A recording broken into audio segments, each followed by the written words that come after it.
And foreign policy expert to talk more about the breaking news that we have been continuing to cover. And Harley, thank you so much for taking the time to speak with us. We appreciate it.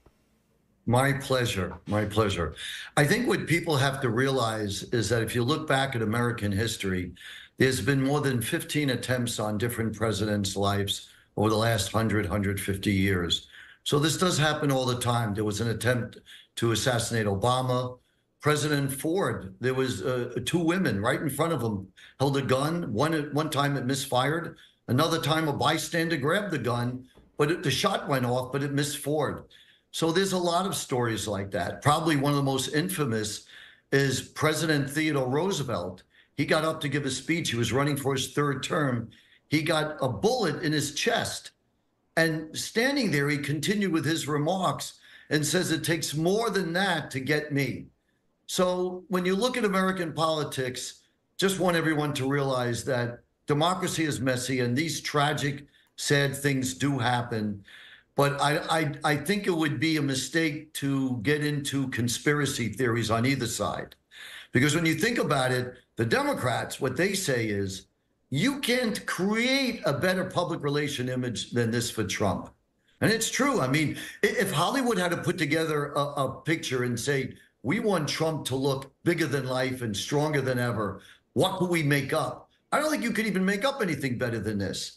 So Democrats on the extreme side say it's not a coincidence. This had to be staged, that the bullet missed him by a millimeter of an inch.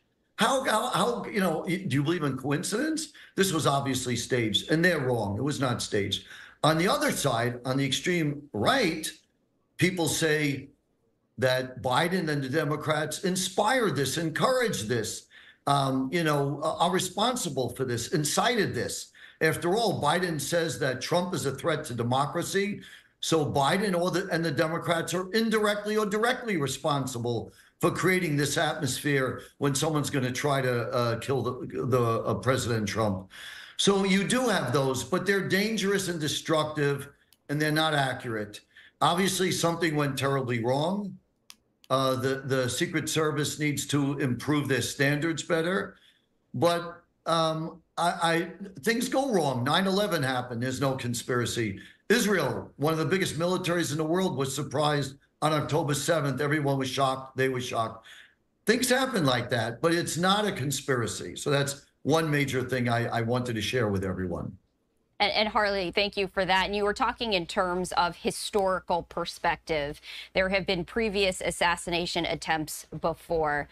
This seems to be a very unique situation in which this is a former president who is now running for presidency once again against the current president that he lost to. When it comes to the political environment at this particular point in time, with all of these unique factors in place, again, we are expecting President Biden to address the nation. What do you hope? And we've heard from a number of lawmakers from both sides calling for unity, calling for less divisive and fiery rhetoric. When we are expecting President Biden to speak in just a short time from now, what is the message that he has to send to the American public? I think Biden will make it clear, as we even heard just earlier on your program from Governor Shapiro, that we are all Americans at the end of the day, and we all condemn this. Violence has no place in our political process. We have to remember that I hate the hyper hatred culture that we're in now. When I look at Americans, I just see Americans. And I hope that Biden echoes that kind of theme. It's an opportunity for him to take the high road. But at the same time, I will say this really has helped Trump's chances to be elected president. Not only will this galvanize his people and his base, but of the people, the swing voters, a lot of them are religious. Many are Hispanic, and they're spiritual. And people are going to think that God had a hand here somehow. And they're going to think that it's destiny that President Trump be elected. And I think, you never know what's going to happen in the next 4 months. But the only thing I'll say is only Trump could defeat Trump, because now he's going to be so far ahead that it's really changing the political landscape as far as the Democrats are concerned. So Trump is, it was a blessing that, the bullet missed him, but this is going to really help his chances to win the presidency significantly. Harley, before we let you go, any final thoughts? Yeah, I think that there is no place for violence in our culture. I hope all of us take a deep breath, dig into our maturity, and think of tolerance and remember that we are all Americans. And I hope we get away from what I said earlier about the hyper hatred culture we have on the extremes and really talk about unity and grow together and realize that we're a great nation and we got to work together or we're in serious trouble.